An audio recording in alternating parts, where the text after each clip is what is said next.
जी जी। ये हो जाती है ऊपर से लगन, रोज जाम लगाए रहते हैं सब। अरे बेटा खरीदारों वालों के चालू ही हो गया है, वैसे भी चालू है, हो गया है। मतलब जो आने में 10 से 15 मिनट लगता है, आधा आधा घंटा लग जाता है।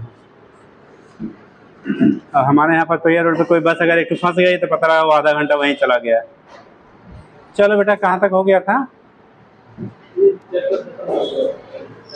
उसमें थोड़ा डिग्री ऑफ फ्रीडम वगैरह आपको कल बता दिया था, ठीक है। इकोनॉमिक पार्टीशन पे है बट बहुत ज़्यादा पुटअप नहीं होता है। आपने एक मेयर से क्वेश्चन पढ़ा होगा, सुन लीजिए। मेयर से question CP minus CB equal to R पढ़ा है? हाँ, स्पेसिफिक हीट एट कांस्टेंट क्या अभी जब हम लोग यहाँ पढ़ेंगे थर्मोडायनेमिक्स में तो वहीं पे समझा देंगे दोनों, ठीक। तो कहीं कहीं वहाँ पे दिया गया है। तो नेक्स्ट आज शुरू करेंगे बेटा हम लोग थर्मोडायनेमिक्स। हेडिंग करिएगा थर्मोडायनेमिक्स।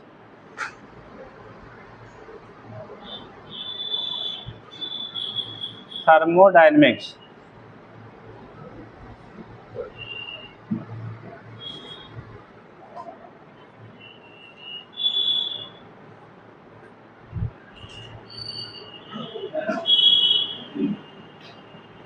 हो गया? कितने लोग बताएंगे थर्मोडायनेमिक्स से किसके स्टडी करते बेटा? इन थर्मोडायनेमिक्स क्वांटिटी स्टडीज क्या चीज, किन प्रोसेसेस की स्टडी करते हैं हम लोग? देखो जो आप हीट एनर्जी लेते हो ना, हम लोग इसमें मेनली डील करते हैं जो हीट एनर्जी लेते हैं उसको डिफरेंट फॉर्म में हम लोग कन्वर्जन कैसे करते हैं, कौन कौन से प्रोसेसेस के थ्रू होंगे, कौन से आपने हीट इंजन वगैरह पढ़ा होगा, डिफरेंट थर्मोडायनेमिक प्रोसेसेस पढ़ा होगा। तो डिफरेंट कंडीशन में वन फॉर्म की एनर्जी को अदर फॉर्म में कन्वर्जन कैसे किया जाता है, वो सारी चीज़ें हम लोग यहाँ पे थर्मोडायनेमिक्स में स्टडी करेंगे, ठीक। तो नेक्स्ट पार्ट आपका था थर्मोडायनेमिक्स। तो बोला जाता है, ठीक है, it is the branch of physics which deals with the क्या, स्टडी ऑफ क्या, एनर्जी, यानी heat energy into different forms. जो हीट एनर्जी है उसके डिफरेंट हम लोग जो फॉर्म में कन्वर्जन करेंगे, वर्क के फॉर्म में हुआ, किसी अदर फॉर्म में हुआ, तो डिफरेंट फॉर्म में कन्वर्जन कैसे इंटर रिलेशन होते हैं, किन प्रोसेस के थ्रू होगा, वो सारी चीज़ें इसमें हम लोग स्टडी करते हैं। तो लिखिएगा, थोड़ा सा लिख लीजिए तब प्रोसेस वगैरह लिखा जाए, देखना। It is a branch of science, हाँ थर्मोडायनेमिक्स चैप्टर डाल लो, ऐसे ही आप लिख लीजिए, फिर अभी कैरेक्टराइजेशन किया जाएगा। It is a branch of science which deals with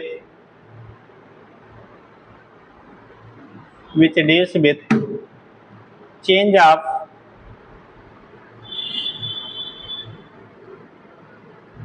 heat energy, change of heat energy, change of heat energy between body and conservation of heat energy into and conservation of heat energy into mechanical energy and vice versa, into mechanical energy and vice versa, into mechanical energy and vice versa।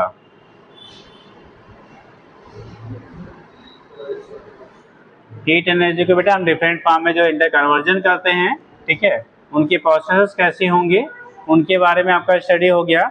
बाकी हमारा क्या हो रहा है, conversion कैसे किसमें हो रहा है, वो सारी चीज़ें हम लोग इसमें स्टडी करते हैं। हीट एनर्जी और किसमें डिपेंड आपके प्रोसेस जो है। कहाँ आप लोग या तब गए, चले गए थे बैग छोड़ के, हाँ ठीक। तो अब कंडीशन होता है जो थर्मोडायनेमिक सिस्टम आपका होता है, डिफरेंट टाइप के हम लोग थर्मोडायनेमिक क्या पढ़ते हैं, सिस्टम पढ़ते हैं, ठीक। आपने पढ़ा होगा open system, close system, isolated system, ठीक। तो लिखिए अगला, नेक्स्ट लिखिए बेटा थर्मोडायनेमिक सिस्टम। आपके पड़ोसी लोग कहाँ गए हुए बेटा?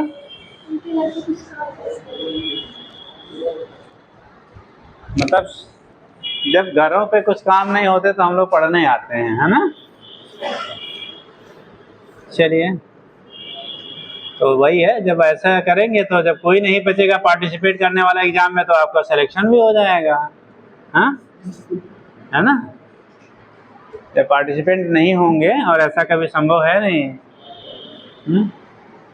देखिए बेटा, थर्मोडायनेमिक सिस्टम,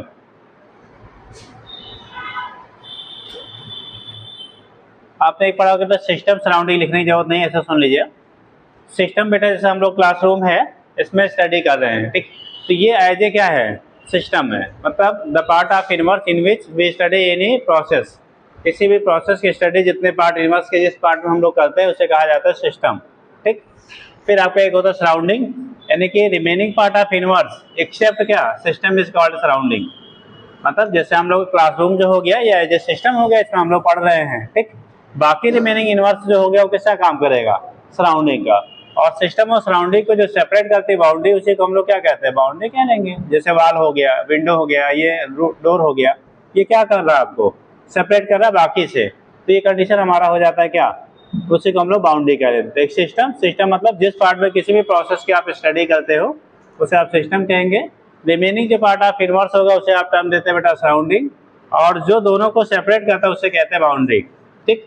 तो बाउंड्री के द्वारा हम लोग सिस्टम और सराउंडिंग को क्या करते हैं, सेपरेट करते हैं। जैसे आपके घर की बाउंड्री होती है ना, तो घर की बाउंड्री मतलब कि अगर आपका बाउंड्री डिफिनिट है तो पड़ोसियों से झगड़े थोड़े कम होंगे, है ना। और आपने घर में बाउंड्री नहीं बनाया है तो क्या होगा, पड़ोसी कभी 4 इंच आप में घुस आएगा, आप 4 इंच उसमें घुस जाएंगे, तो रोज प्रॉब्लम बनी रहेगी। आप देखते होंगे, आप अगर कभी जाने की जरूरत ना पड़े तो अच्छा है, कचहरी साइड में जाइए तो 90% केसेस गाँव के होते हैं, क्योंकि वहाँ पे खेतों में कोई बाउंड्री पर्टिकुलर तो होती नहीं है। अगली बार ट्रैक्टर लगाया, उनकी मेड़ी तोड़ दिया, उसने उनकी तोड़ दिया, बवाल हो गया, आगे कचहरी में वकील साहब और जज साहब के पास, ठीक। तो कंडीशन आपका होता है क्योंकि वहाँ पे डिफरेंट बाउंड्री नहीं है। ऐसे ही सिस्टम बेटा, यहाँ प्रोसेसर जो होते हैं बाउंड्री के बेस पे हम लोग डिफरेंट पार्ट में आप डिवाइड करते हो, एक open system, close system and isolated system. Open system मतलब कोई बाउंड्री नहीं, दरवाजा खुला है आया जाए, ठीक।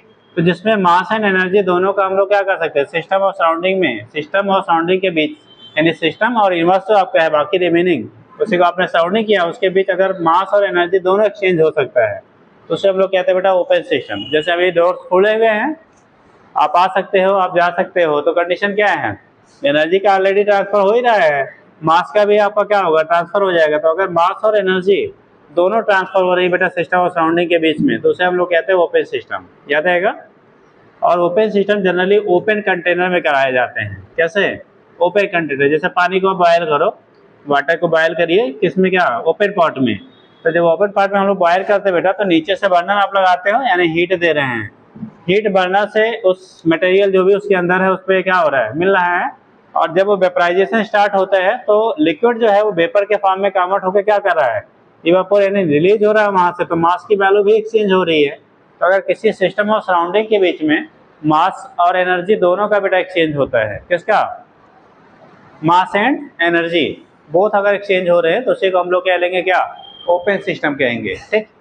दूसरा, अब एग्जाम्पल ले सकते हैं, बॉइलिंग ऑफ वाटर इन क्या, ओपन कंटेनर, या any chemical process occurs in open container, ठीक है। अगर ओपन कंटेनर में आपका हो रहा है तो वो सारे एग्जाम्पल्स हमारे ओपन सिस्टम के हो जाते हैं। क्लोज की जब बात करते हैं बेटा, तो क्लोज सिस्टम में एनर्जी का एक्सचेंज होता है, यानी ओपन सिस्टम होने के लिए, ठीक है, आपको जो भी कंटेनर जिसमें प्रोसेस कराई जा रही है वो ओपन होनी चाहिए, जिससे मास और एनर्जी दोनों एक्सचेंज हो जाए। जब हम लोग क्लोज सिस्टम की बात करते हैं तो क्लोज सिस्टम में क्या होगा, एनर्जी का एक्सचेंज होता है बट मास का एक्सचेंज नहीं होता है। जैसे डोर को बंद कर दिया जाए, ना तो कोई अंदर आ पाएगा ना जा पाएगा, बट एनर्जी क्या होगी, एक्सचेंज हो रही है, क्योंकि हमारा ये सराउंडिंग जो विंडो वगैरह है कैसे हैं, ओपन, इसमें तो यहाँ से पास आउट हो सकता है। ऐसे कह लो आप, क्या फिजिक्स के टर्म में कहते हैं तो हम लोग कंडक्टिंग कह लेते हैं, क्या, कंडक्टिंग। तो अगर कंडक्टिंग वाल हैं, जो वाल आपके बनाए गए हैं वो कैसे नेचर के हों, कंडक्टिंग। जैसे किसी भी मेटल के पॉट में आप पानी, जैसे पानी की बॉटल है, ठीक, आप पानी रख देते हो, ठंडा होता है तो एटमॉस्फेयर से धीरे धीरे गर्म होगा, गर्म होगा तो क्या होगा, ठंडा हो जाएगा। तो कंडीशन हो रहा है वहाँ पे, ऊपर से नॉब बंद है, उसका ढक्कन बंद है, तो मास तो नहीं एक्सचेंज हो रहा है ना, मास तो भी हमें यहाँ क्या है, कांस्टेंट है, बट एनर्जी सिस्टम और सराउंडिंग के बीच में क्या हो रहा है, चेंज हो रही है, इंटरचेंजेज हो रही है, ठीक। जहाँ पे जिसका टेम्परेचर ज़्यादा है वहाँ से लो टेम्परेचर की तरफ आपकी शिफ्टिंग हो रही है, तो इसे टर्म देते बेटा हम लोग कौन सा, क्लोज सिस्टम कहेंगे। एग्जाम्पल ले लीजिए, किसी भी क्लोज कंटेनर में कोई भी प्रोसेस आप करा रहे हो और वो कंडक्टिंग नेचर का हो, कंडीशन क्लोज्ड है एंड कैसा, कंडक्टिंग। कंडक्टिंग का मतलब जहाँ से हीट का या एनर्जी का ट्रांसफर हो सके। तो ये सारे प्रोसेस जो होंगे उसे हम लोग किसमें, क्लोज सिस्टम में कंसीडर करते हैं। ठीक। तीसरा होता है बेटा आइसोलेटेड सिस्टम। आइसोलेटेड सिस्टम मतलब दो system in which neither mass ना एनर्जी, जिनमें ना तो मास का एक्सचेंज हो ना तो एनर्जी का एक्सचेंज हो, तो उसे हम लोग कर लेते हैं बेटा आइसोलेटेड सिस्टम। दो system in which neither mass ना energy can exchange between system and surrounding are called isolated system. फिलहाल 100% कोई भी ऐसा आइसोलेटेड सिस्टम हम लोग डिजाइन नहीं कर सकते हैं, बट जो थर्मस बॉटल होता है, आइडियल थर्मस बॉटल, उसे कंसीडर किया जाता है as a isolated system, but वो भी आइडियल, और आइडियल कोई होता नहीं है। आप किसी ब्रांड का मार्केट से ले लीजिए, कोई भी आइडियल नहीं होता है। आइडियल होने का मतलब आप जिस टेम्परेचर पे उसमें फिल किया है उसी टेम्परेचर पे ऑलवेज अगर मेंटेन रहता है तो उसे हम लोग बेटा आइडियल कहेंगे। आप किसी ब्रांड का थर्मस ले लीजिए मार्केट से, ऐसा कोई नहीं है आज आप जिस टेम्परेचर पे कोई भी चीज़ भर के रख दीजिए उसमें और वो 4 दिन बाद उसी टेम्परेचर को मेंटेन करे। धीरे धीरे क्या होता है, अगर आप हॉट रखते हैं तो कूल हो जाता है, कूल रखते हैं तो हॉट हो जाता है, मतलब इंटरचेंज हो रहा है। बट वहाँ पे क्या होता है, क्योंकि सराउंडिंग को हम लोग काफ़ी हद तक इंसुलेट करते हैं, इसलिए काफ़ी हद तक वो क्या मेंटेन करता है। उसी के अकॉर्डिंग आप देखते होंगे मार्केट में थर्मस बॉटल का जो आपका क्या कॉस्ट आता है वो अलग अलग होता है। अब 200-250 से 1 लीटर का स्टार्ट होता है और 1000, 1200, 1500 तक के आते हैं, डिपेंड करता है कितना इंसुलेशन है उसमें। जितना प्रॉपर होगा ठीक उतना क्या होगा, ज़्यादा टाइम तक क्या करेगा, वो टेम्परेचर को मेंटेन करेगा, लेकिन कभी भी 100% मेंटेन नहीं कर सकता है। तो इसीलिए आइडियल बोला जाता है। अगर आइडियल है तो वो आपका आइसोलेटेड सिस्टम का एग्जाम्पल होगा। उसमें ना तो एनर्जी का एक्सचेंज होगा और ना ही किसका, मास का एक्सचेंज होगा। तो नाइदर एनर्जी ना क्या मास, उनमें कोई भी अगर एक्सचेंज नहीं हो रहा है तो उसे आइसोलेटेड कह लेते हैं। तो ये होता है बेटा सिस्टम के हम लोग टाइप कह लेते हैं। फिर प्रोसेस, तो थोड़ा थोड़ा लिखते भी चले, नहीं तो फिर बाद में दोबारा फिर से लिखाना पड़ेगा। तो सिस्टम सराउंडिंग लिखाने की जरूरत नहीं है ना, मतलब द स्पेस ठीक in which we study any processes are called system and remaining part of universe is called surrounding and the separation, यानी कि जो वाल आपने क्या किया दोनों को सेपरेट करते हैं उसी को टर्म देते हैं आप बाउंड्री कह लेते हैं। ठीक, इसमें कुछ ऐसा लिखने वाला नहीं है बेटा। ठीक, अब एक थोड़ा सा समय लीजिए तब उसको लिखिए। आपने एक टर्म पढ़ा होगा थर्मोडायनेमिक इक्विलिब्रियम, सबको आइडिया होना चाहिए। थर्मोडायनेमिक इक्विलिब्रियम, इक्विलिब्रियम नहीं जैसे आप लोग इक्विलिब्रियम में हो अभी कि नहीं हो, आप लोग फिजिकल इक्विलिब्रियम में हैं कि नहीं है, तभी तो आप बैठे हुए नहीं पता, या तो नीचे आते हैं या तो कहाँ चले जाते हैं, ऊपर चले जाते हैं। तो अभी आप कैसे हैं, फिजिकल इक्विलिब्रियम में हैं। दैट मीन जितना वेट आपका डाउनवर्ड काम कर रहा है आप पे नीचे से उतना ही वेट अपवर्ड काम कर रहा है, तभी आप कैसे हैं, इक्विलिब्रियम कंडीशन में है, स्टेबल हैं। बट हम थर्मोडायनेमिक इक्विलिब्रियम में नहीं अभी हैं। थर्मोडायनेमिक इक्विलिब्रियम क्या होता है बताओ कोई लोग, थर्मोडायनेमिक इक्विलिब्रियम हाँ बताइए, थर्मोडायनेमिक इक्विलिब्रियम किसे कहेंगे, what is thermodynamic equilibrium, thermodynamic equilibrium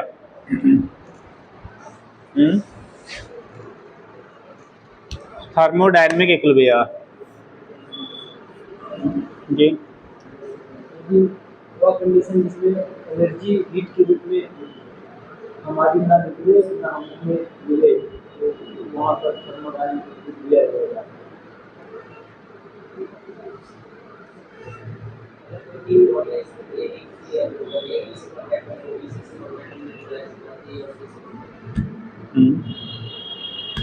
आपने जीवाखला बता दिया, फिलहाल उसी को एक्सप्लेन करता है वो। ठीक, चलिए बैठिए।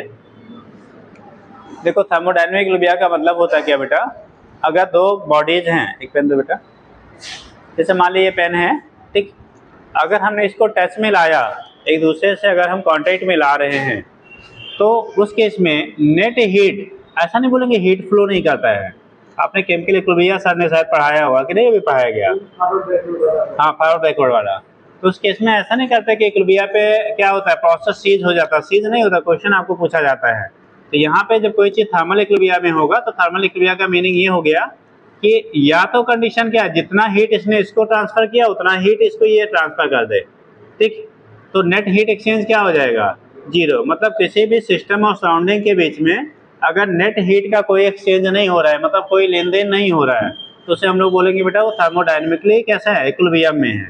ठीक, अगर नेट हीट एक्सचेंज हो रहा है ठीक, तो उस कंडीशन में कहेंगे वो थर्मोडायनेमिकली इक्विलिब्रियम में नहीं है। जैसे हमने इसको टच किया टच किया, और उस केस में थर्मोडायनेमिक इक्विलिब्रियम होने का मतलब दोनों बॉडी के टेम्परेचर कैसे होंगे, सेम सेम होंगे, तब वो थर्मोडायनेमिक इक्विलिब्रियम में होगा। अगर हमने इसे टच किया, टच करने पे हमें ना तो ये हीट यानी वार्म फील हो रहा है ना तो कूल फील हो रहा है, तो इसका मतलब ये हमारे बॉडी से कैसे है, थर्मोडायनेमिक इक्विलिब्रियम में है। अगर हम इसके कांटेक्ट में रहेंगे तो ना तो ये हीट लेगा नेट, ना तो हीट हमको देगा। जैसे आप गर्मियों में देखो, बाहर कोई मेटेलिक अगर कोई चीज पड़ी हो, कुछ भी पड़ा हो XYZ, आप जाके टच करते बड़ा कैसा हीट फील होता है या कूल, हॉट फील होता है, गर्म लगता है ना। और ठंडा के दिसंबर के महीने में कोई अगर मेटेलिक चीज बाहर रख दो रात भर और सुबह जाके छुओ तो कैसा होगा, ठंडा फील होता है। ठीक, तो कंडीशन इसका मतलब क्या हुआ कि अगर आप उसके कांटेक्ट में बने रहेंगे तो आपको, अगर वो ठंडा है तो आपके बॉडी से हीट लेगा, अगर गर्म होगा तो आपके बॉडी को हीट देगा, तो वो इक्विलिब्रियम नहीं है। बट अगर हमने टच किया कोई भी बॉडी है जिसका टेम्परेचर हमारे बॉडी के टेम्परेचर के बराबर है, तो नेट हीट एक्सचेंज क्या होगा, 0 होगा। यानी कि ना तो हमारे बॉडी से नेट हीट उस सिस्टम को जाएगा और ना ही उससे हमारे पास आएगा। तो ये तभी पॉसिबल होता है जब दोनों बॉडी का टेम्परेचर कैसे हों, सेम सेम हो। यानी कि थर्मोडायनेमिक इक्विलिब्रियम में कोई बॉडी तभी कही जाएगी जब दोनों के टेम्परेचर कैसे हों, सेम सेम हो। और जब सेम सेम होंगे तो नेट हीट एक्सचेंज की वैल्यू जो होगी वो 0 हो जाएगी। नेट हीट एक्सचेंज क्या होगा, 0 हो जाएगा। तो उसे हम लोग थर्मोडायनेमिक इक्विलिब्रियम बोल लेते हैं बेटा। ठीक, तो थोड़ा एक चीज करते हैं, लिखते चलिए, तो फिर आगे देखा जाता है।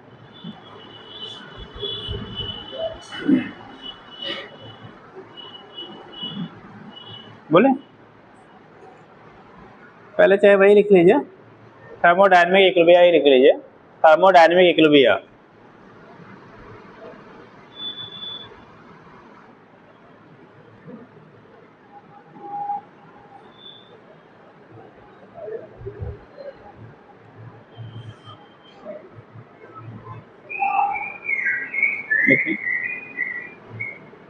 तो टू बॉडीज, हम चूंकि थर्मल की बात कर रहे हैं तो थर्मल इक्विलिब्रियम को एक्सप्लेन करेंगे यहाँ पे। तो लिखिए two bodies are said to be in thermal equilibrium if net heat exchange between them, if net heat exchange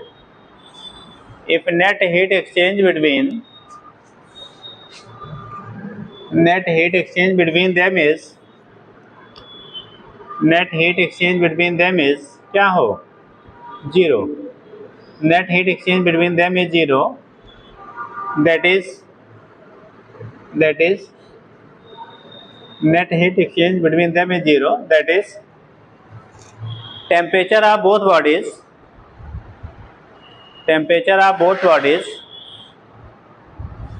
are equal, temperature of both bodies are equal. बेटा हीट का exchange net तभी नहीं होगा जब दोनों के टेम्परेचर कैसे होंगे, सेम सेम होंगे। अगर टेम्परेचर अलग है हमेशा क्या होगा, हीट का एक्सचेंज होगा। जो हायर टेम्परेचर होगा उधर से लोअर की तरफ आपका फ्लो करेगा। बट अगर दोनों के टेम्परेचर सेम सेम है, अच्छा बताओ थर्मोडायनेमिक इक्विलिब्रियम में होने के लिए, यानी थर्मल इक्विलिब्रियम में होने के लिए टेम्परेचर सेम होना चाहिए कि हीट सेम होना चाहिए। अगर हम लोग कहे बेटा कोई दो बॉडी हैं, इनको थर्मल इक्विलिब्रियम की हम लोग बात करते हैं, किसकी बात कर रहे हैं, थर्मल इक्विलिब्रियम की बात कर रहे हैं। अगर ये थर्मल इक्विलिब्रियम में है तो दोनों के टेम्परेचर सेम होने चाहिए, दोनों का हीट सेम होना चाहिए, या दोनों चीज़ें सेम होनी चाहिए। हाथ उठाइए। If two bodies are in thermal equilibrium then both bodies having same heat quantity of heat or same temperature or both same none of this. पहला ऑप्शन है दोनों के पास सेम इक्वल हीट होना चाहिए, अमाउंट ऑफ हीट होना चाहिए। दूसरा दोनों का टेम्परेचर सेम होना चाहिए। तीसरा दोनों हीट एंड क्या टेम्परेचर बोथ सेम होना चाहिए। और चौथा नन ऑफ दिस। बोलेंगे हाँ, तेज बोलो। हीट सेम होना चाहिए। कितने लोग कह रहे हैं हीट सेम होना चाहिए, हाथ उठाइए। हीट सेम होना चाहिए। अच्छा हीट सेम होना चाहिए तो वो ट्रांसफर नहीं करेगा, ऐसा है। कितने लोग कह रहे हैं टेम्परेचर सेम होना चाहिए, टेम्परेचर सेम होना चाहिए। और कितने लोग कह रहे हैं दोनों सेम होना चाहिए। और बाकी कह रहे देखो नन ऑफ दिस वाले हैं, हाँ पता नहीं चला। याद रखिएगा थर्मल इक्विलिब्रियम में होने के लिए हीट इक्वल है कंपलसरी नहीं होता साहब, टेम्परेचर सेम होना चाहिए। हीट रिस्पांसिबल नहीं है हीट ट्रांसफर के लिए। Quantity of heat are not responsible for क्या, transfer of heat. Temperature difference will be responsible for temperature क्या, ट्रांसफर ऑफ हीट। जैसे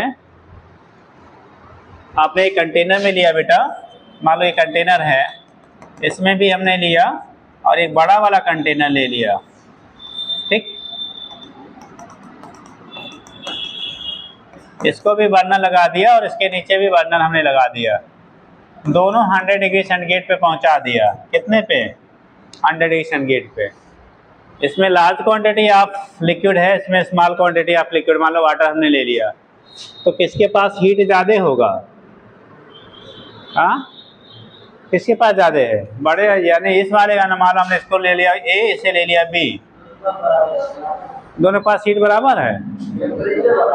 अरे साहब टेम्परेचर ने, हमने हीट अभी पूछा, हीट किसके पास ज़्यादा होगा, ए के पास हीट ज़्यादा होगा, ए के पास, बी वाले हाथ उठाओ, बी के पास हीट ज़्यादा होगा। तुम्हें हम क्या बोले यार, नालायक कि मां नालायक, हाँ। आपने पढ़ा होगा Q इक्वल टू, चाहे MC डेल्टा T पढ़ा होगा या Q इक्वल टू ML पढ़ा होगा, कुछ पढ़ा है, या MS डेल्टा T पढ़ा होगा, पढ़ा है साहब। हीट की जो अमाउंट होता है वो मास के डायरेक्टली क्या होगा, प्रोपोर्शनल होगा। जिसका जब दोनों हमने ये वाटर ले लिया तो C तो दोनों के लिए सेम सेम होगा, ठीक। तो जिसके लिए मास ज़्यादा होगा उसके पास अमाउंट ऑफ हीट क्या होगा, ज़्यादा होगा। लेकिन दोनों का टेम्परेचर कैसा है, बॉइलिंग हम लोग कर रहे हैं, तो बॉइलिंग पॉइंट पानी चाहे 10 है, आप चाय बनाते हो ना, कितने लोग चाय बना लेते हैं, ऐसा कोई है खाली पीने वाला क्या, हाँ। तो जब आप चाय बनाते हैं तो 1 कप चाय बनाना हो तब ज़्यादा समय लगेगा कि 10 कप बनाना हो तब जी, खड़े हो जाओ, 1 कप बनाने में ज़्यादा टाइम लगेगा कि 10 कप बनाने में, क्यों, हाँ क्यों, अच्छा उसका मास ज़्यादा है। तो अभी तो वही, तो इसके पहले भी हम पूछ रहे थे बेटा, तब क्या नहीं आंसर देते तो सब। बैठो भाई, अगर आपको ज़्यादा अमाउंट है तो आपको ज़्यादा हीट देना पड़ेगा तभी तो वो जाके बॉयल होगी, क्योंकि बॉइलिंग तो दोनों 1 कप बनाओगे तब भी मान लो उसको 100 डिग्री सेंटीग्रेड पे हो रहा है। वैसे प्योर वाटर का 100 डिग्री सेंटीग्रेड है, जब भी उसमें इम्प्योरिटी मिलाएंगे यानी शुगर वगैरह ऐड करेंगे थोड़ा सा बॉइलिंग पॉइंट बढ़ जाएगा। तो जो भी है आपका बॉइलिंग पॉइंट होगा, दोनों ही चाय का क्या होगा, सेम सेम। आप 1 कप बना रहे हो, चाहे 100 कप बनाइए, चाहे 10 कप बनाइए, लेकिन जो अमाउंट ऑफ हीट की रिक्वायरमेंट होगी, जब ज़्यादा क्वांटिटी होगा तो हमें ज़्यादा उसको हीट देना पड़ेगा उतने टेम्परेचर को मेंटेन करने के लिए। जब मास कम होगा तो क्या करना पड़ेगा, कम देना पड़ेगा। तो जो बॉइलिंग पॉइंट अभी आगे आपको पढ़ाया जाएगा, इंट्रिंसिक एंड एक्सट्रिंसिक प्रॉपर्टी, सुना है कुछ, इंट्रिंसिक एंड एक्सट्रिंसिक, हिंदी में क्या कहते हैं भैया, मालूम किसी को, इंट्रिंसिक मतलब जो मास पे डिपेंड नहीं करता है, ठीक। एक्सट्रिंसिक जो मास पे यानी अमाउंट पे डिपेंड करता है, ठीक। तो यहाँ पे जो हीट है ये कैसा है, एक्सट्रिंसिक प्रॉपर्टी है, जितना ज़्यादा मास उतना ज़्यादा क्या करेगा, हीट कंटेन करेगा। और जो टेम्परेचर है, बॉइलिंग पॉइंट है, ये सब कैसा है, इंट्रिंसिक प्रॉपर्टी है। इंट्रिंसिक प्रॉपर्टी बॉइलिंग पॉइंट, आप 1 ml पानी को बॉयल करोगे तो भी 100 डिग्री सेंटीग्रेड होगा, 1 लीटर को बॉयल करेंगे तो भी 100 डिग्री सेंटीग्रेड होगा, 10 लीटर को बॉयल करेंगे तो भी 100 डिग्री सेंटीग्रेड होगा, अगर प्योर वाटर की बात आप कर रहे हो। तो इसका मतलब ये हो गया कि आपको बॉइलिंग के लिए, आप देविया कहाँ से आ रहे हो, टाइम कितना बचा है, अरे बायो पढ़ने वाली सब्जेक्ट नहीं है क्या, घर में तो बायो विद्वान हो गए तो सब। हाँ अभी हम पूछते हैं बायो क्वेश्चन, हमको बायो भी आता है, हाँ चलो देखो, हाँ क्या हुआ, चले चले ठीक है, सब विद्वाने हैं वो, हाँ एक ही नहीं बात है। चलो तो उस केस में क्या होगा बेटा, जितना अमाउंट ज़्यादा होगा, जितना क्या होगा अमाउंट आपका ज़्यादा होगा, ठीक, उतना हीट वो ज़्यादा कंटेन करेगा, वो मास पे क्या करेगा आपको डिपेंड करेगा। जबकि जो टेम्परेचर है ना, बॉइलिंग पॉइंट जैसे हमने लिया, वो चाहे जितना भी आप अमाउंट लेंगे वाटर का, बॉइलिंग पॉइंट सभी का 100 डिग्री सेंटीग्रेड ही रहेगा। तो टेम्परेचर है यानी कि हीट को ट्रांसफर होने के लिए हीट की क्वांटिटी रिस्पॉन्सिबल नहीं है, क्या, टेम्परेचर डिफरेंस। जैसे करंट होता है ना, इलेक्ट्रिसिटी, आपने इलेक्ट्रिसिटी पढ़ेंगे आगे, तो करंट फ्लो कराने के लिए क्या होना चाहिए? पोटेंशियल जरूरी होता है कि पोटेंशियल डिफरेंस? पोटेंशियल की पोटेंशियल डिफरेंस पर flow of current, electric current, potential will be क्या? रिस्पांसिबल और potential difference will be responsible. Difference वाले हाथ उठाओ, पोटेंशियल डिफरेंस। जी जी साहब। अब पोटेंशियल वाले हाथ उठाओ, बाकी वाले हम लोग श्रोतागढ़ हैं, है ना, वक्ता कुछ नहीं, ठीक। हाँ बेटा, हमेशा करंट फ्लो कराने के लिए जिस तरह से आपको टेम्परेचर क्या पोटेंशियल डिफरेंस होना चाहिए, जैसे ये आपका है मार्कर ले लो, मान लो कंडक्टिंग है, अगर सपोज दैट ये मेटल का है, अगर इसके इस साइड से हमने 0 वोल्ट लगाया, इस साइड से 0 वोल्ट लगाया, करंट फ्लो करेगा क्या? इधर से भी 100 किया, इधर से भी 100 किया, करेगा क्या? इधर से 1000 किया, इधर से भी 1000 करेगा क्या?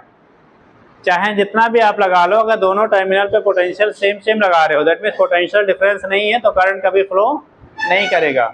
ऐसे ही हीट को फ्लो कराने के लिए, हीट को आप किसमें है बेटा, किसके लिए हो? अच्छा गलती से इसमें बैठ गया, आगे इधर आ जाओ, उधर वाले क्लास में।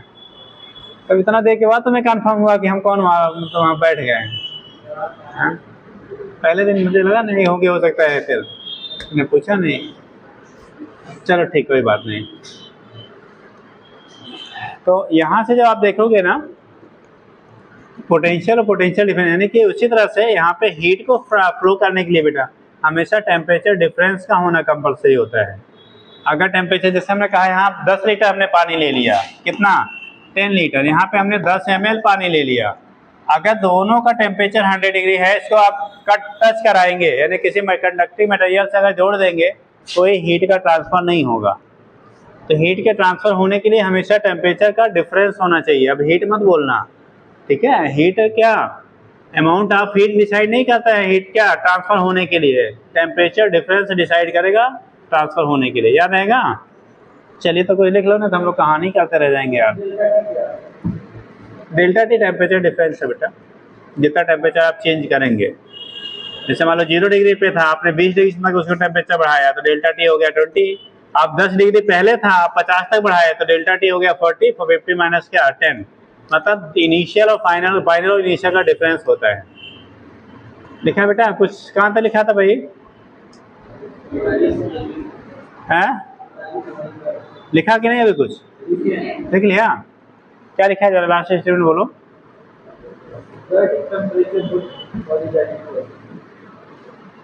आगे लिखिएगा, बाकी सुन लीजिए। यहाँ पे दो चीज और आप पढ़ते हो, मैकेनिकल इक्विलिब्रियम। मैकेनिकल इक्विलिब्रियम में किसी बॉडी पे नेट फोर्स की वैल्यू 0 है तो हम लोग कहते हो मैकेनिकल इक्विलिब्रियम। जैसे हम सभी लोग हैं, हम खड़े हैं, आप लोग बैठे हुए हो, तो हमारा जो वेट डाउनवर्ड काम कर रहा है, हमारे फीट पे नीचे से क्या उतना ही फोर्स लग रहा है। आप लोग बैठे हो, आपका वेट जितना डाउनवर्ड काम कर रहा है उतना ही आपका क्या ऊपर की तरफ फोर्स लग रहा है। तो आप कैसे हैं अभी? फिजिकल इक्विलिब्रियम में हो, ठीक। ऐसे आपने केमिकल इक्विलिब्रियम केमिस्ट्री में पढ़ेंगे, ठीक। तो केमिकल इक्विलिब्रियम में क्या रेट ऑफ फॉरवर्ड रिएक्शन और रेट ऑफ बैकवर्ड रिएक्शन जब इक्वल हो जाते हैं तो उसके इसमें हम लोग क्या कहते हैं? Reaction will be at chemical equilibrium, यानी कि वो इक्विलिब्रियम की कंडीशन में कहलाता है जब किसी भी केमिकल रिएक्शन का forward rate of forward reaction और rate of backward reaction equal होता है।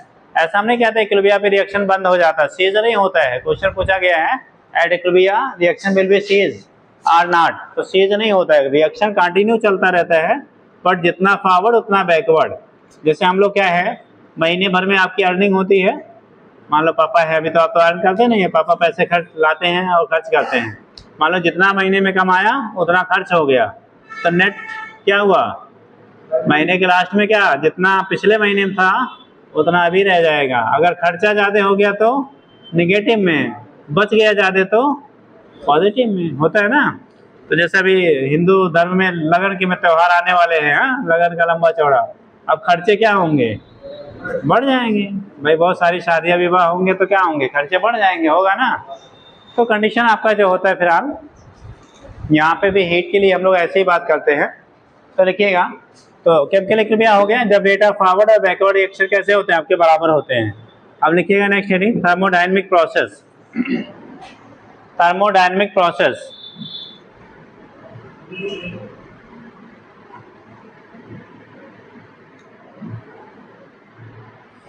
थर्मोडायनेमिक प्रोसेस शॉर्ट में लिख लो।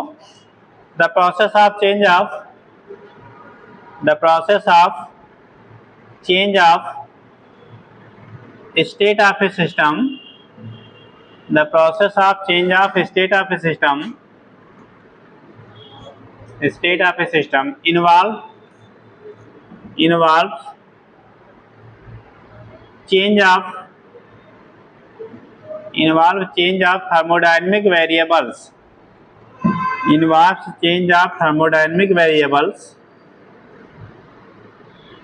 like pressure, temperature, volume, pressure, temperature, volume, thermodynamic variables like जैसे temperature, pressure, temperature, volume of the system,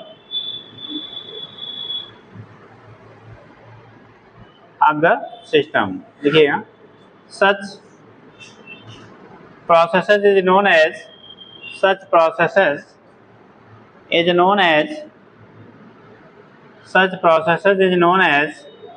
thermodynamic process.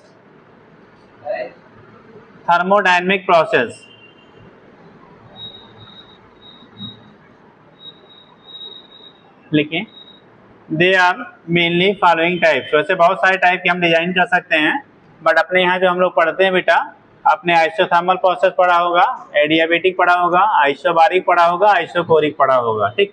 तो यहाँ इतने type का हम पढ़ते हैं, बाकी मल्टीपल टाइप के डिजाइन होते हैं, ठीक। तो फॉलोइंग टाइप्स, पहला हेडिंग करो बेटा, isothermal process.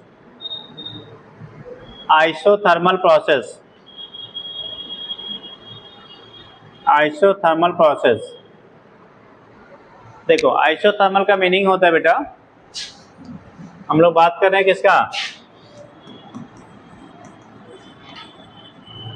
Isothermal process. Isothermal का मीनिंग होता है कि those process during which temperature of the system will remains constant. ऐसे प्रोसेसेस जिसके पूरे प्रोसेस के ड्यूरिंग आपका टेम्परेचर जो आपका होता है बेटा, वो कैसा रहता है, कांस्टेंट होता है, उसी को टर्म देते हैं आइसोथर्मल। आइसो मतलब सेम, थर्मल मतलब टेम्परेचर, ठीक। अगर कोई प्रोसेस है, ठीक, उस पूरे प्रोसेस के ड्यूरिंग टेम्परेचर में कोई चेंजेस ना हो बेटा, तो उसे हम लोग नाम देंगे कैसा, आइसोथर्मल बोलेंगे। यानी कि those processes during which temperature of the system will remains conserve या constant are called isothermal process, ठीक। तो लाइक एग्जांपल ले लो, जैसे हमने भी बोला चाय बनाते हो आप, ठीक। अगर ओपन कंटेनर में बना रहे हो, खुले में, ठीक, तो जब वो बॉयल होना बेटा स्टार्ट हो जाएगा, बॉयलिंग स्टार्ट होने के बाद आपका बर्नर आपने ऑन करके रखा है कंटिन्यू, टेम्परेचर जो भी उसका टेम्परेचर होगा, वैसे मोर देन 100 रहेगा, क्योंकि प्योर वाटर तो है नहीं, आपने उसमें बहुत सारी चीज मटेरियल डाला है, तो टेम्परेचर की वैल्यू क्या करेगी, स्लाइटली इंक्रीज करेगा मोर देन 100, लेकिन जो भी टेम्परेचर रहेगा वो मेंटेन होगा। या वाटर ले लो, प्योर वाटर है, अगर प्योर वाटर आप किसी भी कंटेनर में रख के बॉयल कर रहे हो, तो जब बॉयलिंग स्टार्ट हो जाए, जैसे बॉयलिंग जब तक स्टार्ट नहीं हुई, मान लो नॉर्मल टेम्परेचर 30 डिग्री सेंटीग्रेड है, अब आपने बर्नर पे रखा, तो 30 से कहाँ तक, 100 तक वो राइज करेगा। लेकिन जब 100 डिग्री सेंटीग्रेड पे पहुंच जाएगा और उसका क्या लेटेंट हीट अटेन करने के बाद अगेन अगर आप हीट सप्लाई देते रहेंगे, तो एक कांस्टेंट टेम्परेचर उसका वही 100 डिग्री क्या रहेगा, मेंटेन रहेगा, वो वेपर के फॉर्म में कन्वर्ट होता रहेगा। अगर ओपन कंटेनर में है, तो क्लोज कंटेनर में होगा तो वहाँ प्रेशर बढ़ने की वजह से बॉइलिंग पॉइंट बढ़ जाती है। जैसे आपने लोअर क्लास में पढ़ा होगा, अगर प्रेशर कुकर में किसी मटेरियल को हम कुक करते हैं तो जल्दी हो जाता है, ओपन कंटेनर में करते हैं तो टाइम लगता है। साइंस में आपको पढ़ाया गया हो गया, दाल को हम प्रेशर कुकर में पकाते हैं तो जल्दी पक जाता है, ओपन कंटेनर में पकाते हैं तो टाइम लगता है। तो रीजन वही होता है, जब वो बंद रहेगा तो जब वेपर बनेंगे तो वेपर प्रेशर अंदर क्या करेगा, इंक्रीज कर जाता है। जब वेपर प्रेशर इंक्रीज करेगा तो टोटल प्रेशर की वैल्यू राइज करेगी, जब राइज करेगा तो उस कंडीशन में क्या होगा, प्रेशर राइज करने से बॉइलिंग पॉइंट की वैल्यू राइज कर जाती है, इसीलिए आपका टेम्परेचर हीट मतलब नेट कॉन्टेंट बढ़ जाता है। तो जब बढ़ेगा तो उस केस में जल्दी क्या करेगा, वो कुक हो जाता है, नहीं पक जाता है, ठीक है। तो वो चीजें हैं। फिलहाल यहाँ पे हम लोग बात कर रहे हैं किसका, कांस्टेंट रहने का। तो कांस्टेंट रहने का मतलब हम इसीलिए ओपन कंटेनर की बात कर रहे हैं। तो लिखिएगा, कौन सा लिखा बेटा, आइसोथर्मल। लिखिए, दोज प्रोसेसेस ड्यूरिंग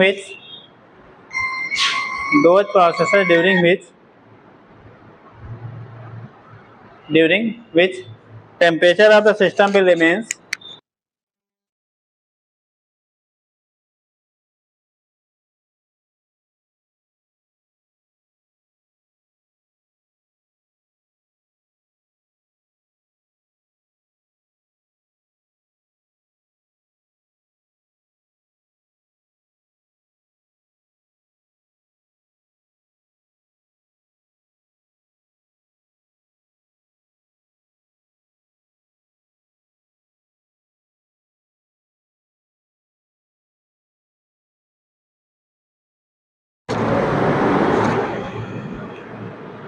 तो कंडीशन आपका जो हो जाएगा बेटा, जब यहाँ पे हम लोग बात कर रहे हैं किसका, आइसोथर्मल, कहाँ था लिखा था बेटा, दो प्रोसेस इन विच क्या temperature of the system will remains constant are called isothermal process, are called isothermal process. ऐसे प्रोसेस जिसमें टेम्परेचर की वैल्यू रिमेन्स क्या रहती है, कांस्टेंट होती है, उसी को हम लोग टर्म देते हैं बेटा आइसोथर्मल प्रोसेस। क्या बोलेंगे, आइसोथर्मल प्रोसेस कह लेते हैं, ठीक। तो ऐसे प्रोसेस जिसमें टेम्परेचर की वैल्यू रिमेन्स क्या रहेगी, कांस्टेंट रहेगी पूरे प्रोसेस में, उसी को टर्म देंगे आप आइसोथर्मल प्रोसेस। लिख लीजिए।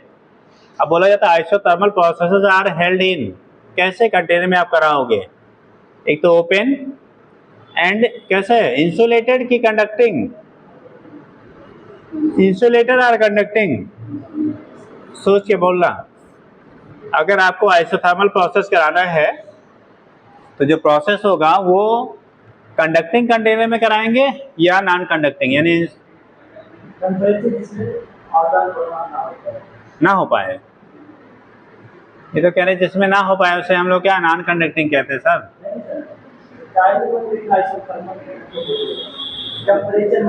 नहीं, टेम्परेचर ना बदलना अलग है और आना जाना ना हो वाला अलग है। इसीलिए तभी हम पापा लोग की कहानी सुनाए, जितना पैसा कमाया उतना खर्च हो गया, तो आया गया नहीं, क्या आया गया ना, लेकिन बराबर आया बराबर गया, तो नेट वैल्यू क्या रहेगी, जीरो। याद रखेंगे जो हमारे आइसोथर्मल प्रोसेसेस होते हैं बेटा, ठीक है, वो कंडक्टिंग कंटेनर के अंदर कराए जाते हैं। किसमें, कंडक्टिंग। अब सुनो क्यों, लगता है उल्टा ना।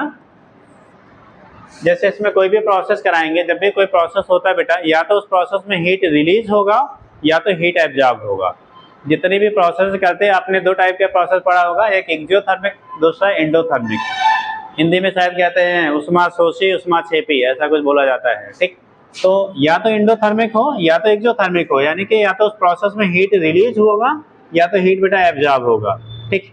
तो अगर हीट मान लो हमने कोई प्रोसेस लिया, एक्जियोथर्मिक नेचर का है, कैसा है, एक्जियोथर्मिक नेचर का, यानी उस प्रोसेस के होने पे टेम्परेचर क्या कर रहा है, हीट रिलीज हो रहा है।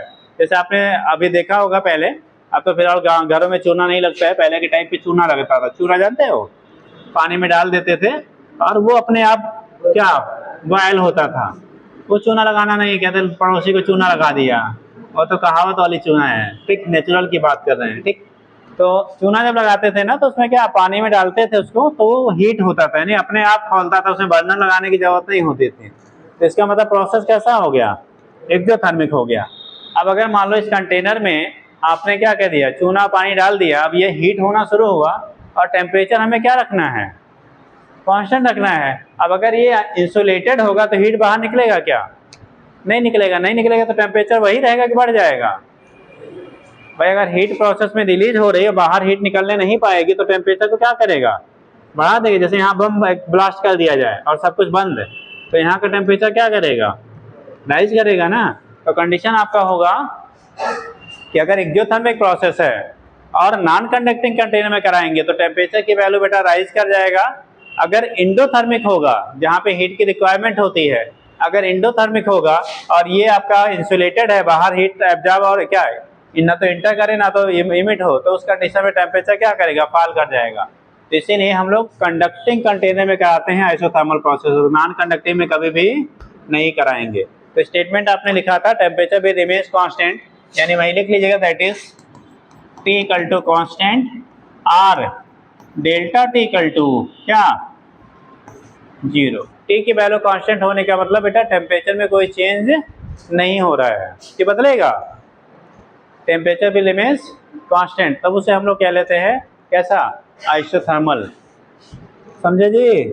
ये अभी नहीं दिमाग में आया? भाई नीचे पॉइंट कर लीजिएगा। आज अटेंडेंस शीट नहीं आई है क्या भैया? अरे तो फॉरवर्ड कर दो यार। ये तो बिना पैसे वाले चीज छुपा के रखते हैं, पैसा होता तो फिर दिखाते ही नहीं किसी को। हाँ चलो देखो, तो बोला गया, लिखिए isothermal processes are held, next line से लिखो, isothermal processes are held, isothermal processes are held in isothermal processes are held in conducting container,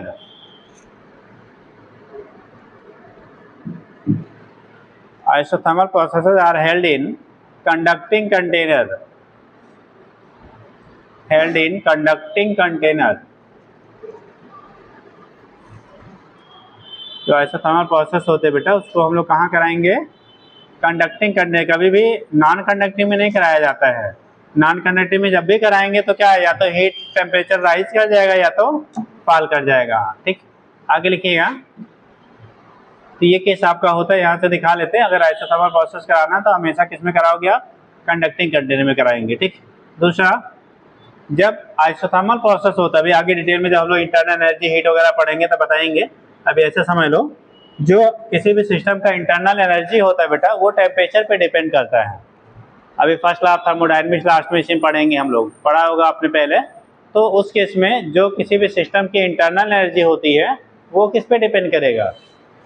temperature पे डिपेंड करता है। तो अगर टेम्परेचर की वैल्यू कांस्टेंट है तो कहा जाए सिस्टम की इंटरनल एनर्जी राइज करेगा या फॉल करेगा?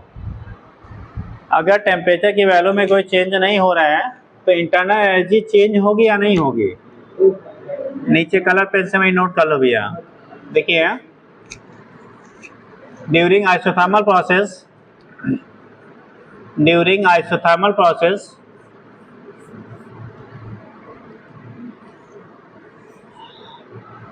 Internal energy of system, during isothermal process internal energy of system, internal energy of system will remains, internal energy of system will remains constant, will remains constant। हो गया? तो इसे कहते हैं बेटा हम लोग आइसोथर्मल प्रोसेस। ठीक, दूसरा लिखिएगा आइसोबारिक प्रोसेस। अभी जब लॉ ऑफ थर्मोडायनामिक्स पढ़ेंगे तो वहाँ पे इन चीज़ों का फिर यूज आएगा बेटा। ठीक, आइसोबारिक प्रोसेस, आइसोबारिक प्रोसेस किसे कहते हैं? प्रेशर की वैल्यू कांस्टेंट। जैसे आपने पढ़ा होगा बैरोमीटर, तो बैरोमीटर का जो यूज़ करते हैं हम लोग बेटा प्रेशर मेजरमेंट के लिए किया जाता है। किसके लिए? प्रेशर को मेजर करने के लिए करते हैं।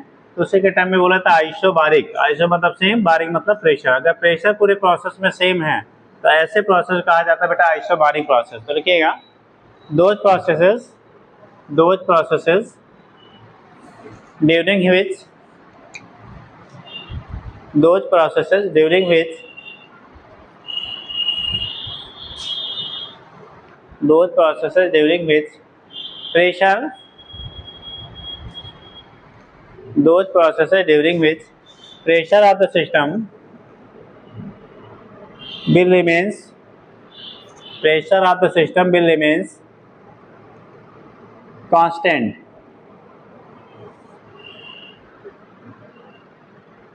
will remains constant are called, page दे दो बेटा आगे, आर कॉल्ड, पेज लोड कर, क्या करेगा? Isobaric process. और अगर आइसोबारिक प्रोसेस है तो P की वैल्यू बेटा कांस्टेंट है, और P की वैल्यू कांस्टेंट होने का मतलब डेल्टा P की वैल्यू क्या होगा? 0। प्रेशर कांस्टेंट है तो उसमें चेंज की वैल्यू क्या होगी? 0। अगर प्रेशर कांस्टेंट है तो चेंज इन प्रेशर की वैल्यू क्या हो जाएगी? 0। अब जरा कौन बताएगा कि आइसोबारिक प्रोसेसेस में क्या फैक्टर चेंज नहीं होगा? Energy, internal energy, work, heat, क्या चेंज नहीं होता है? किसकी वैल्यू 0 होगी? हाँ, आइसोबारिक प्रोसेस डेल्टा पी तो जीरो है ही है, ठीक है, तो फैक्टर हो गया, उसी वजह से तो आइसोबारिक है। मतलब अगर प्रोसेस आइसोबारिक है तो उसका इंटरनल एनर्जी कांस्टेंट रहेगा, उसके पास हीट जो है सिस्टम के पास वो कांस्टेंट रहेगा, या वर्क डन की वैल्यू जीरो होगी।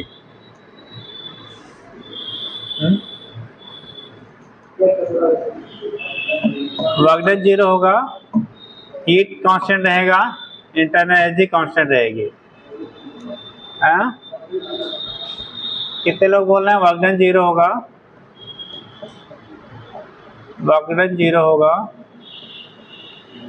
भाई साहब अगर प्रोसेस आइसोथर्मल है, ठीक, पहले स्टेटमेंट लिख लीजिए तब इसको बताएं। देखिए, ड्यूरिंग आइसोथर्मल प्रोसेस, किसका साइन नहीं हुआ बेटा? साइन किसी की बचा है? देखिए, ड्यूरिंग आइसोथर्मल प्रोसेस, अरे isobaric process, during isobaric process, during मत करो यार, खाली आइसोबारिक कर लो, ड्यूरिंग नहीं करो। Isobaric processes are held, during हटा दो बेटा। Isobaric processes are held in, पूछा जाता है close container, open container, both, none. Isobaric process कैसे कंटेनर में कराएंगे? क्लोज में, ओपन में, किसी में भी करा सकते हैं, या किसी में भी वाले हाथ उठाओ, दोनों में हाथ उठाओ। अरे तो सोच के उठाया करो यार, ऐसा नहीं हाथ उठाया। कितने लोग कह रहे हैं ओपन में? ओपन वाले हाथ उठाओ, ओपन वाले। और क्लोज वाले हाथ उठाओ। ऐसा अगर कोई भी कंटेनर आपने क्लोज रखा है, ठीक, और उस प्रोसेस के होने पे अगर वॉल्यूम में एक्सपेंशन हो रहा है, वॉल्यूम उसका बढ़ रहा है, और क्या है, वॉल्यूम बढ़ना चाह रहा है, बढ़ नहीं पा रहा है क्योंकि आपने क्या किया, क्लोज कर दिया है, तो अगर वॉल्यूम नहीं बढ़ने पाएगा तो प्रेशर को क्या करेगा, बढ़ाएगा ना। तो प्रेशर को बढ़ाएगा तो आइसोबारिक कहाँ रह जाएगा यार। इसलिए आइसोबारिक प्रोसेस कभी क्लोज कंटेनर में नहीं कराते हैं, हमेशा किस में कराएंगे? ओपन। ओपन का मतलब ये हो गया कि जो प्रेशर आपका है ना, कैसा है, अगर ये ओपन है, मान लो यहाँ पे चाहे एक्सपेंशन हो चाहे कंप्रेशन हो, एक्सपेंड करेगा तो भी इजीली वो क्या करेगा, फैल जाएगा, वहाँ पे कोई प्रेशर एक्स्ट्रा बर्डन नहीं आएगा। हमेशा जो एटमॉस्फेरिक प्रेशर है इसके सरफेस पर P0 ही मेंटेन रहेगा, तो प्रेशर की वैल्यू चेंज नहीं होनी पाएगी। सबका हो गया बेटा? तो प्रेशर की वैल्यू आपकी चेंज नहीं होनी पाएगी, ठीक। बट क्लोज कंटेनर रहेंगे, अगर प्रोसेस होने पे एक्सपेंशन हो रहा है उस मटेरियल में तो प्रेशर बढ़ा देगा, और अगर कंप्रेशन होगा तो प्रेशर क्या करेगा, घटा देगा। तो इसीलिए हमेशा जब हम लोग आइसोबारिक प्रोसेस पढ़ते हैं बेटा, तो उस केस में क्लोज कंटेनर में कराया जाता है। कौन सा? आइसोबारिक जब आप पढ़ोगे, आइसोबारिक प्रोसेस, तो ऑलवेज क्या takes place in close container, not open. तो लिख लीजिए, sorry, always open not close. देखिए, आइसोबारिक प्रोसेसेस आर हेल्ड इन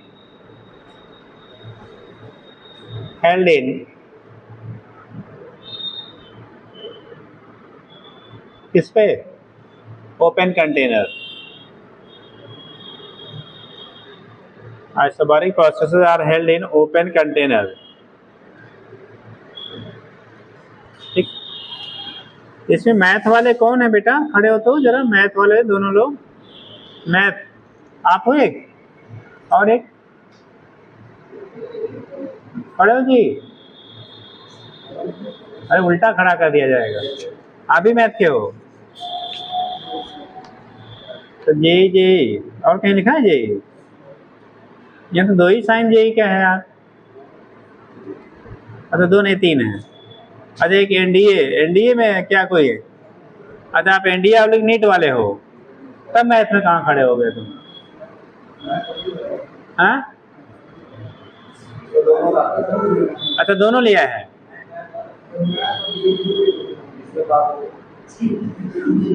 तो किसमें, कौन से दे रहे, बायो से कि मैथ से? बैठ।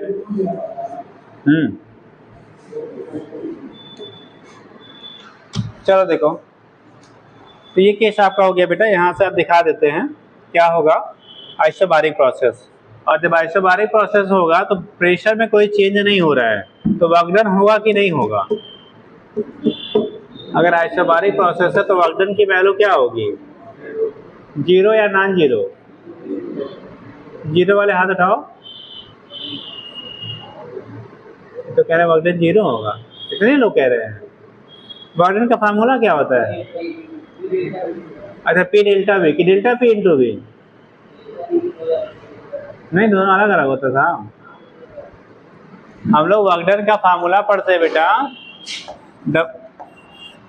W equal to P into delta P, ये अप्लाई करते हैं जब प्रेशर की वैल्यू कांस्टेंट रखा जाता है। प्रेशर क्या है, कांस्टेंट है, और अगर प्रेशर हमारा कांस्टेंट, आइसोबारिक तभी कहेंगे जब प्रेशर कांस्टेंट होगा, और जब प्रेशर की वैल्यू कांस्टेंट है, अगर वॉल्यूम में हम चेंज करेंगे तो वर्क नहीं होगा जी। आप लोग तो कह रहे जीरो होगा यार।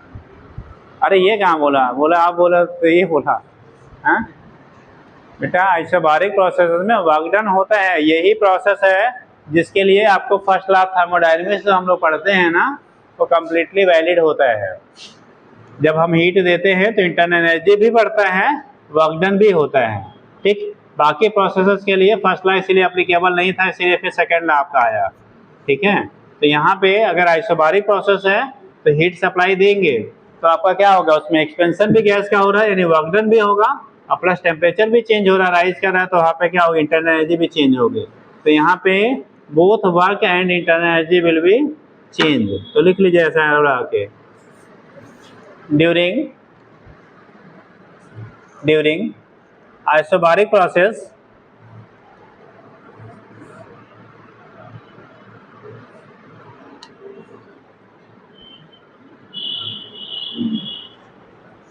during isobaric process work will be done।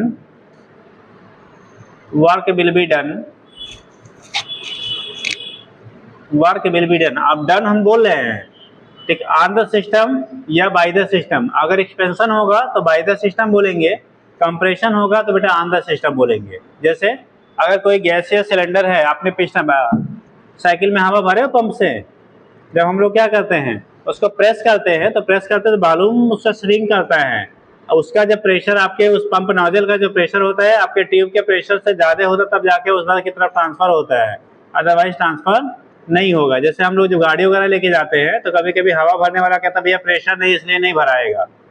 Pressure नहीं का मतलब क्या, कि उसके टैंक में जो प्रेशर अभी मेंटेन करते हैं वो प्रेशर आपकी गाड़ी के प्रेशर से भी कम होगा या बराबर होगा, इसलिए वो ट्रांसफर नहीं होगा। ठीक है, तो कंडीशन आपका जो होता है, अगर प्रेशर आपका क्या करेंगे, कंप्रेस करेंगे, तो प्रेशर की वैल्यू क्या करेगी, वहाँ चेंज होती है।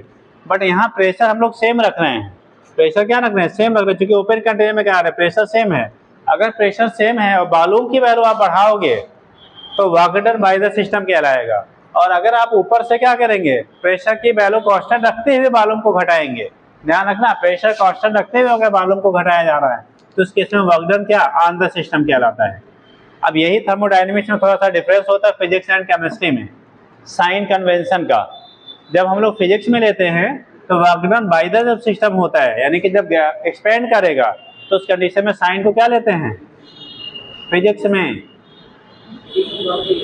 में पॉजिटिव लेते हैं जब work done by the system होगा। यानी कि अगर सिस्टम एक्सपेंड कर रहा है बेटा, फैल रहा है, तो उस केस में वहाँ पे हम लोग वर्क डन को पॉजिटिव लेते हैं। और जब कंप्रेशन होता है फिजिक्स में, तब उस केस में हमने वर्क डन को नेगेटिव लेते हैं। केमिस्ट्री में जस्ट इसका उल्टा लिया जाता है। जब work done on the system होता है, यानी कंप्रेशन होता है, तब हम लोग साइन पॉजिटिव लेते हैं वर्क का, और जब बाय द सिस्टम करता है, एक्सपेंशन होता है, तो वहाँ पे वर्क डन नेगेटिव लेते हैं। तो याद रखिएगा, बार बार क्वेश्चन लगाते समय यूज में आता है। ठीक, तो यही दोनों फिजिक्स और केमिस्ट्री में डिफरेंसेज हैं, किसमें, थर्मोडायनेमिक्स की स्टडी करते समय न्यूमेरिकल सॉल्व करने में। ठीक, देखिएगा आगे क्या लिखा बेटा,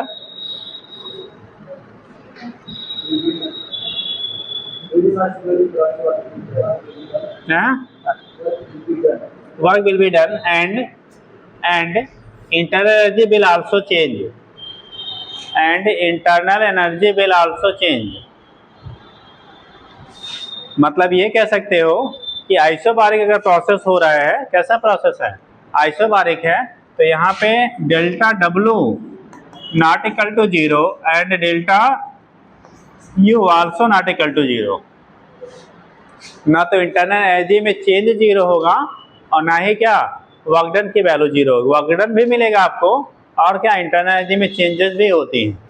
तो ये दोनों चीज़ें यहाँ पे बदलती है, ठीक है, जब हमारा प्रोसेस आइसोबारिक नेचर का होता है। याद है कितना? आगे लिखिएगा adiabatic process, adiabatic ADIABATIC adiabatic process, adiabatic process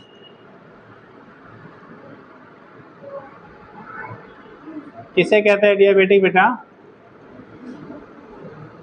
adiabatic process किसे कहते हैं? हाँ जी, खड़े होके बोला करो।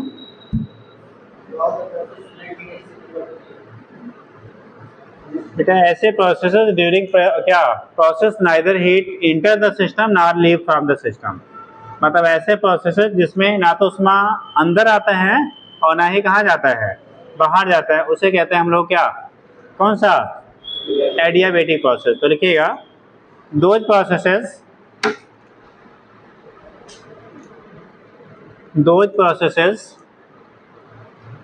during which neither heat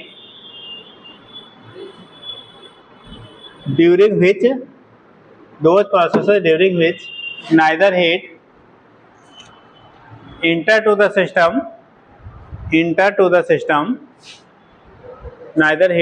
the system nor leave from the system, neither heat enter to the system nor leave from the system, neither heat enter to the system nor leave from the system। ऐसे process है जिसमें ना तो heat क्या करेगा, system में inter करेगा और ना ही सिस्टम से क्या करेगा, रिलीज होगा, उसे हम लोग कहते हैं कौन सा? एडियाबेटिक। ठीक, are called adiabatic process, are called adiabatic process.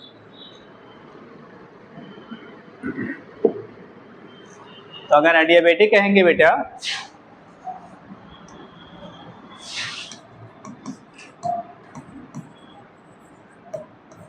अगर प्रोसेस हमारा कैसा है, एडियाबेटिक है, तो उस कंडीशन में ना तो हीट बेटा रिलीज होगा सिस्टम से, ना तो क्या करेगा, इंटर करेगा। दैट मीन्स ये हो गया कि क्यू की जो वैल्यू होगी वो कांस्टेंट होगी और डेल्टा क्यू की वैल्यू जो होगी वो 0 होगी। क्यू विल बी कांस्टेंट और डेल्टा क्यू विल बी 0। तो ऐसे प्रोसेस के लिए क्यू की वैल्यू कांस्टेंट होगी या डेल्टा क्यू की वैल्यू क्या होगी, आपकी 0 होगी। तो उसे हम लोग कह लेते हैं क्या, एडियाबेटिक प्रोसेस। ऐसे प्रोसेस जिसमें हीट एक्सचेंज की वैल्यू क्या हो रही है, 0 है, हीट ना तो इंटर कर रही ना तो लीव कर रहा है, ठीक है, तो उसे कह दिया आपने एडियाबेटिक। नोट कर लीजिए। अब एडियाबेटिक प्रोसेसेस कैसे कंटेनर में आप हेल्ड करोगे, और स्लोली होगा या क्विकली, एक क्वेश्चन और बनता है बेटा। जैसे अभी हम लोगों ने आइसोथर्मल प्रोसेस लिखा था ना, वहाँ पे आपने लिखा था it is held in conducting container, लिखा था ना। तो पूछा जाता है उसे कंडक्टिंग कंटेनर में अगर आप कराओगे तो स्लोली कराएंगे या क्विकली कराएंगे, मतलब बहुत धीरे धीरे कराएंगे या बहुत तेजी से कराओगे? हाँ, आइसोथर्मल स्लोली होगा या क्विकली होगा, और एडियाबेटिक स्लोली होगा या क्विकली होगा? दो क्वेश्चन बनते हैं। पहले बताओ कैसे कंटेनर में कराएंगे, तो क्विकली और स्लोली सेकेंडरी पे आप एडियाबेटिक को।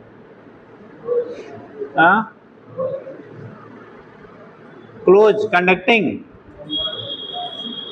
क्लोज नॉन कंडक्टिंग कंटेनर में कराते हैं, जिससे ना तो हीट चाहे जनरेट हो चाहे एब्जॉर्ब हो, बाहर ना निकले ना बाहर से आने पाए।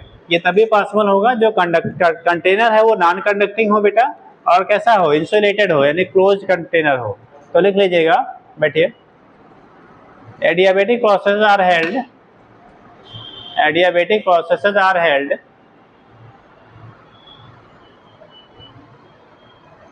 in closed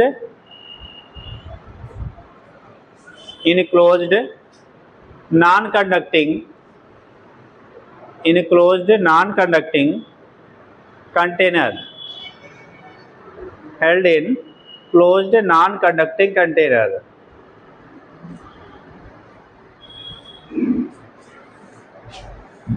closed non conducting container, अभी इसकी डिटेल बाद हम लोग फिर पढ़ेंगे बेटा कैसे क्या निकालना होगा, ठीक। क्लोज्ड नॉन कंडक्टिंग कंटेनर, ठीक। अब अगर क्लोज नॉन कंडक्टिंग कंटेनर है बेटा, ठीक है, नॉन कंडक्टिंग है नेचर और क्लोज है, हीट एक्सचेंज नहीं हो रहा है, तो इसका मतलब जो आप वर्क करेगा सिस्टम, इंटरनल एनर्जी उतनी क्या करेगी, बढ़ेगी या घटेगी। अगर सिस्टम वर्क कर रहा है, बाहर से हीट ले रहे हैं ना तो दे रहे हैं, अगर सिस्टम वर्क करेगा तो इंटरनल एनर्जी राइज करेगा या फॉल करेगा, हाँ, इंटरनल एनर्जी बढ़ेगी अगर सिस्टम वर्क करेगा। आपको बोला गया अगर आपको एडियाबेटिक प्रोसेस है, वर्क डन सिस्टम कर रहा है, ठीक, तो इंटरनल एनर्जी जो सिस्टम की होगी वो बढ़ेगी या घटेगी, सोच के बताओ। एडियाबेटिक प्रोसेस है बेटा, वर्क बाय द सिस्टम हो रहा है, तो इंटरनल एनर्जी सिस्टम की राइज करेगी या फॉल करेगी, बढ़ेगी है पक्का।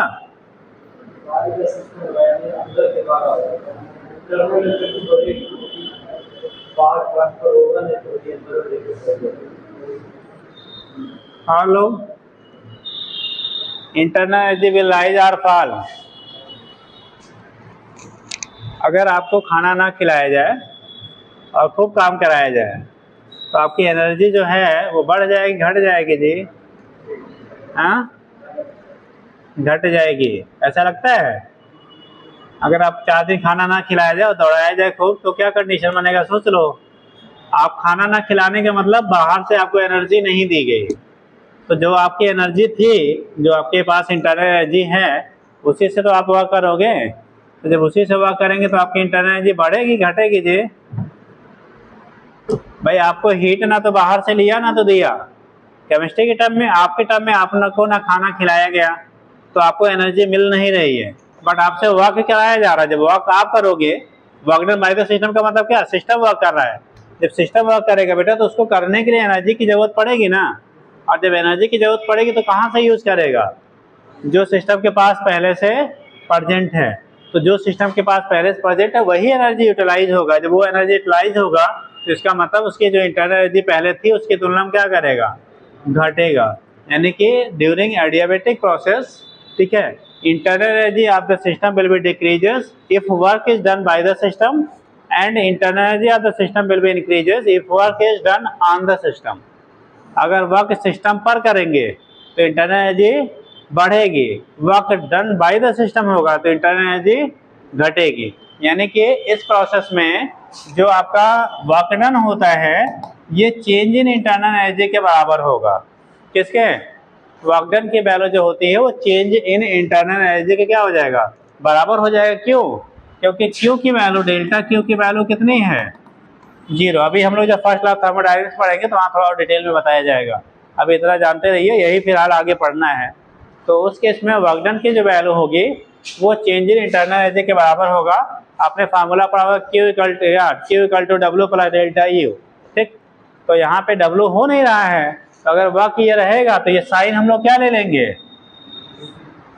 वर्क डन पॉजिटिव तो इंटरनल एनर्जी नेगेटिव, मतलब घटेगा, वर्क डन नेगेटिव तो इंटरनल एनर्जी माइनस माइनस क्या हो जाएगा, प्लस हो जाएगा। तो वही एरो लगा के नोट कर लीजिए। क्या लिखा है इसमें बेटा,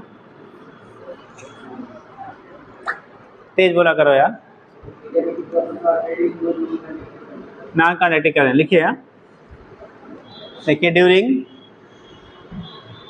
during adiabatic process, during adiabatic process the work done during adiabatic process, the work done will be, work done by the system कर दो, work done by the system will be equal to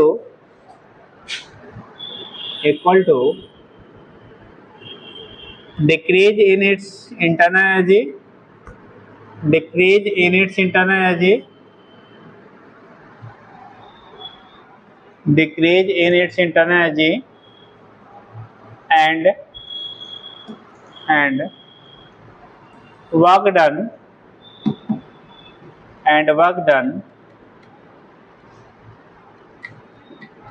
on the system will be equal to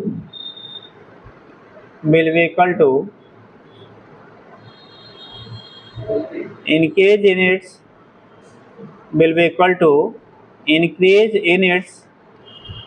internal energy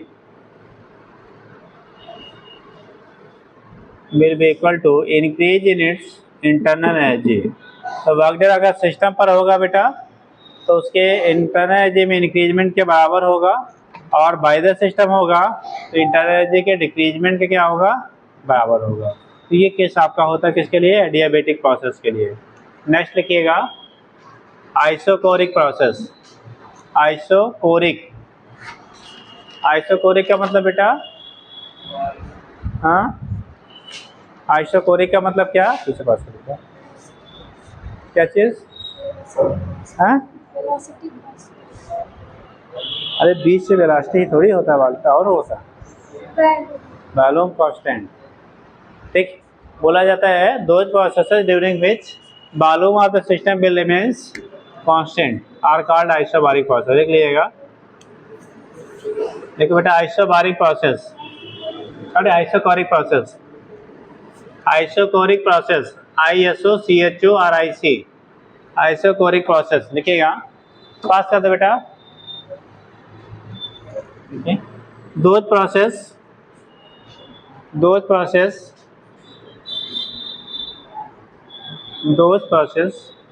during which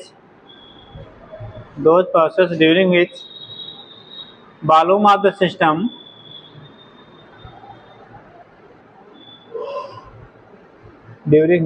of the system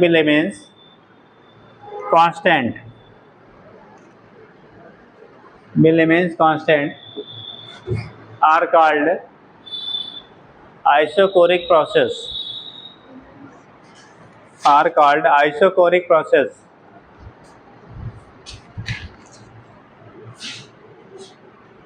क्या नाम देते हैं बेटा उसे, isochoric process कहते हैं, जिसमें किसकी वैल्यू, वॉल्यूम की वैल्यू रिमेन्स क्या रहेगा, कांस्टेंट रहेगा। ऐसे प्रोसेस जिसमें वॉल्यूम रिमेन्स क्या होता है, कांस्टेंट होगा। ये बेटा उसको हिलाओ, में ये टेबल पीछे मत हिलाओ बहुत, नहीं तो तुम्हारा रिकॉर्ड वाला गड़बड़ हो जाएगा। थोड़ा सा और पीछे कर लो, हाँ ये लोग टेक ले रहे हैं। तब कैसे हिल गया, भूकंप आया क्या, चलो देखो, तो उस केस में उससे क्या नाम देंगे आप, आइसोकोरिक कहते हैं। अगर प्रोसेस बेटा आइसोकोरिक है, आइसोकोरिक प्रोसेस, तो यहाँ पे V की वैल्यू क्या होगी, कांस्टेंट, और delta V equal to zero. अब कंडीशन बनता है आइसोकोरिक प्रोसेस में बेटा वर्क डन की वैल्यू क्या होगी, आइसोकोरिक प्रोसेस में वर्क डन की वैल्यू क्या होगी, जीरो। अरे W equal to P delta V है। अगर वॉल्यूम में कोई चेंज नहीं हो रहा है, किसमें, वॉल्यूम में कोई चेंज नहीं हो रहा है, इसका मतलब आपको कोई वॉल्यूम की वैल्यू जीरो हुई। अगर वॉल्यूम जीरो हुआ तो P में जीरो से मल्टीप्लाई करेंगे, रिजल्टेंट वैल्यू जीरो होगी। यानी कि during isochoric process no work will be done either by the system और ऑन द सिस्टम। यानी कि आइसोकोरिक प्रोसेस में ना तो सिस्टम के द्वारा वर्क होता है और ना ही सिस्टम पर वर्क होता है। तो लिख लीजिएगा, बोले during isochoric process,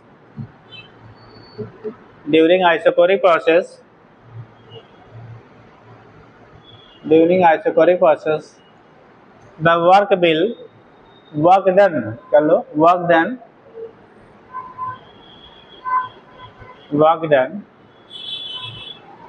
will be zero, work done will be zero, work done की वैल्यू क्या होगी, जीरो होती है। ठीक, तो वहाँ पे लिखेंगे since W equal to P delta V, और डेल्टा V की वैल्यू क्या है 0, तो W की वैल्यू क्या हो जाएगी, तो वर्क डन की वैल्यू इसलिए 0 हो जाता है क्योंकि आपका क्या जो वॉल्यूम में चेंजेस हैं वो 0 है, और अगर वॉल्यूम में चेंज 0 है, वर्क डन 0 हो गया, तो दैट मीन्स जो भी हीट आप देंगे, जो भी हीट आप सिस्टम को देंगे वो टोटल का टोटल उसके इंटरनल एनर्जी में इंक्रीजमेंट के बराबर होगा, और अगर आप हीट लेंगे तो इंटरनल एनर्जी में डिक्रीजमेंट के बराबर होगा। फिलहाल प्रैक्टिकली ऐसा पॉसिबल नहीं है, जैसे मान लो पापा ने जितना अर्न किया महीने में 1 पैसे का खर्च ना हो, ऐसा संभव है क्या जी? पॉसिबल नहीं है प्रैक्टिकली।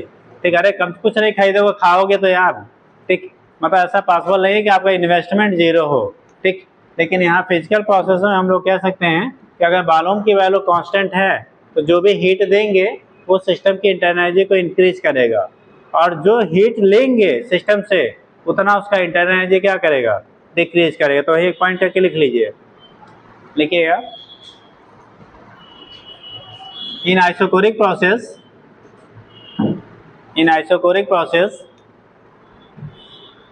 the heat ऐसे कर लो, the heat given to the system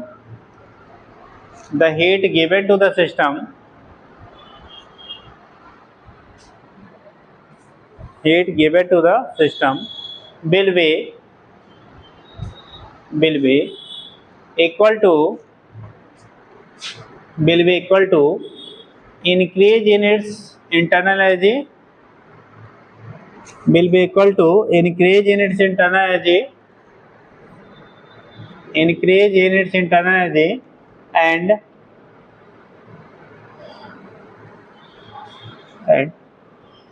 the heat taken from the system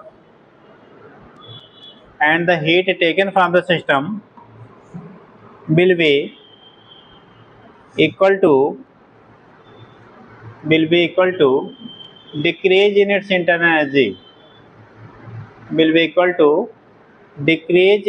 internal energy,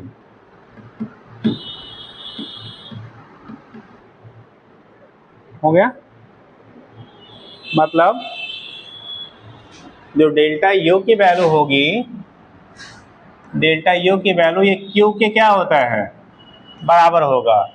अब अगर हीट सिस्टम को देंगे तो क्यू का साइन पॉजिटिव लोगे, और पॉजिटिव लेंगे तो इंटरनल एनर्जी बढ़ जाएगी। अगर हीट सिस्टम से लेंगे तो क्यू का साइन नेगेटिव लेंगे और उतना वैल्यू बेटा क्या होगा, घट जाएगा। तो इसका मतलब इंटरनल एनर्जी की वैल्यू इंक्रीज और डिक्रीज दोनों हो सकती है अगर हम लोगों ने क्या किया, प्रोसेस आपका कैसा है, आइसोबैरिक प्रोसेस है। तो ठीक, इसको कराएंगे कैसे कंटेनर बेटा, इंसुलेटेड कंटेनर या क्लोज कंटेनर या ओपन कंटेनर या कंडक्टिंग कंटेनर,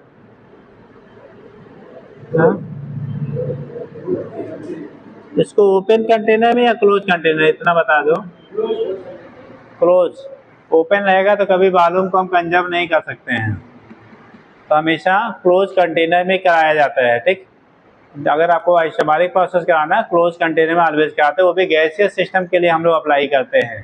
ठीक है, क्योंकि गैसेस की प्रॉपर्टी होते हैं जितना बड़ा वॉल्यूम टोटल रहेगा कंटेनर का पूरे को ऑक्यूपाई करेगा हमेशा।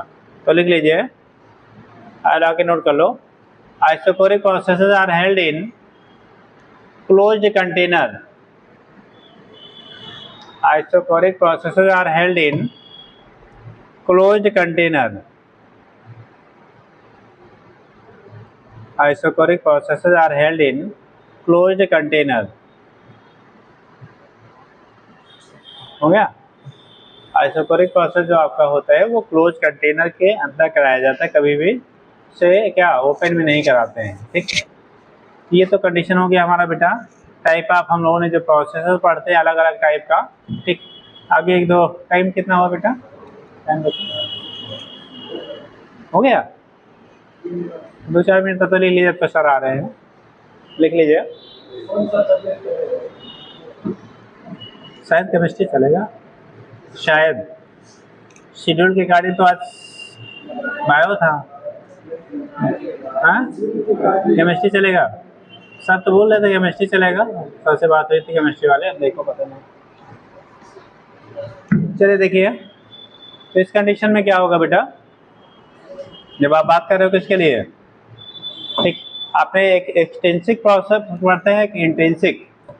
एक्सटेंसिक अभी आपको बताया गया था, intrinsic property and extrinsic property. तो थोड़ा सा लिख लीजिए साथ में, लिखिएगा इंट्रिंसिक प्रॉपर्टी, इंट्रिंसिक INTRINSI, कहीं के वी मिलता है, कहीं सी मिलता है बेटा। इंट्रिंसिक, इंट्रिंसिक प्रॉपर्टी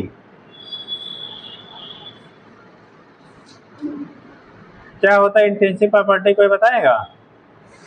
अभी बताया था इंट्रिंसिक डिपेंड है या नॉन डिपेंड, उसे इंट्रिंसिक कहेंगे। देखिए इंट्रिंसिक का मतलब those property which is amount independent. जैसे कहा बॉइलिंग पॉइंट, वो इंट्रिंसिक है, और जब एक्सट्रिंसिक कहेंगे तब अमाउंट पे डिपेंड करता है ना साहब? कहना सही पकड़ाया करो यार। देखो इंट्रिंसिक प्रॉपर्टी, देखिएगा those properties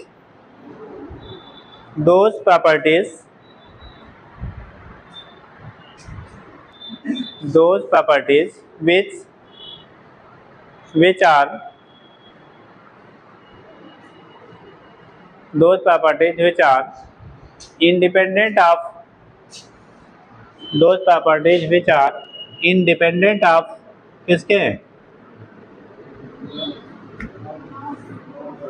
independent of amount of substance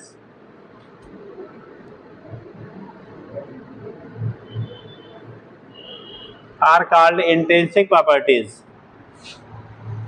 are called intrinsic property। Example लिख लीजिएगा, लाइक आप बॉइलिंग पॉइंट होता है ना, boiling point, melting point, freezing point. Boiling point, melting point, freezing point, molar enthalpy, ठीक है बेटा। Boiling point, melting point, freezing point, molar enthalpy, enthalpy नहीं मोलर इंथैल्पी, दोनों अलग अलग होता है। इंथैल्पी होता है जो अमाउंट ऑफ हीट एक्सचेंजेस, और मोलर जब कहेंगे पर मोल पे या होता है। जैसे हम लोग कपड़ा खरीदने जाते हैं ना, तो अगर आप फिक्स प्राइस वाले दुकान पे पहुंचते हैं तो 1 मीटर खरीदेंगे तो भी वही रेट लगाएगा, 100 मीटर खरीदेंगे तो भी वही रेट लगाएगा। बट सब्जी मंडी में चले जाएंगे, 1 किलो खरीदेंगे तो अलग रेट होगा, एक 5 किलो खरीदेंगे अलग होगा, और कुंटल खरीदेंगे तो अलग हो जाता है। तो वो फिक्स वाला नहीं, वो कौन सा है? एक्सटेंसिक कैटेगरी में आ गया। और फिक्स रेट वाले कौन वाले? इंट्रिंसिक। भैया आधा ले लो तो भी वही रेट है, 100 लेंगे तो भी वही रेट है। तो इंट्रिंसिक का मतलब बेटा अमाउंट पे डिपेंड ना करे। जैसे आपने कहा बॉइलिंग पॉइंट, अब जब बॉइलिंग पॉइंट आपका है, ऐसा नहीं लिखा जाता है कि 100 ml पानी को बॉयल करेंगे तो 100 डिग्री पे होगा, और 200 ml को करेंगे तो बदल जाएगा। लिखा जाता है क्या? 1 ml रहेगा तभी 100 डिग्री सेंटीग्रेड पे बॉयल होगा, 1000 लीटर होगा तभी 100 डिग्री सेंटीग्रेड पे बॉयल होगा। तो अमाउंट पे डिपेंड नहीं कर रहा है। ऐसे फ्रीजिंग पॉइंट है, मेल्टिंग पॉइंट है। ऐसे आपने कहा मोलर क्या? Enthalpy.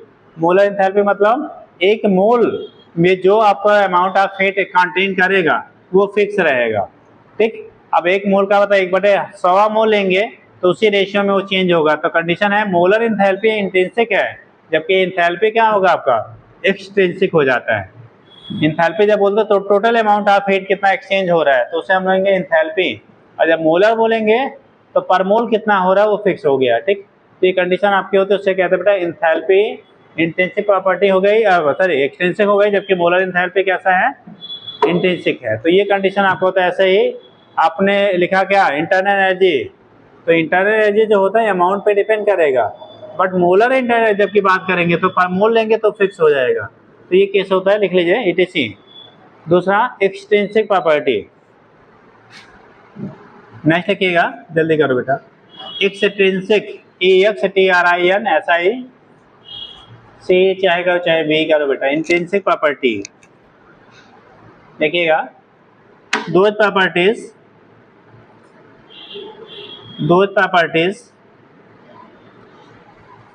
which are depends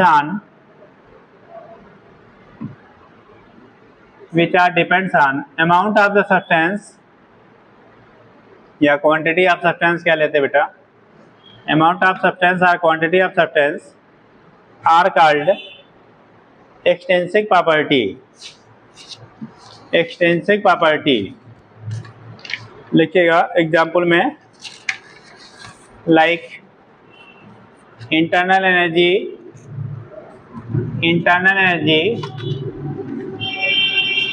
volume, mass,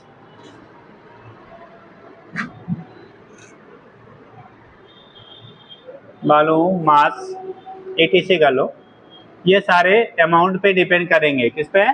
amount पे डिपेंड करेंगे। जो डिपेंडेंट हैं उसे आप एक्सटेंसिक, जो डिपेंडेंट नहीं है उसे इंट्रिंसिक कहेंगे। हो जाएगा? चलो ठीक बेटा।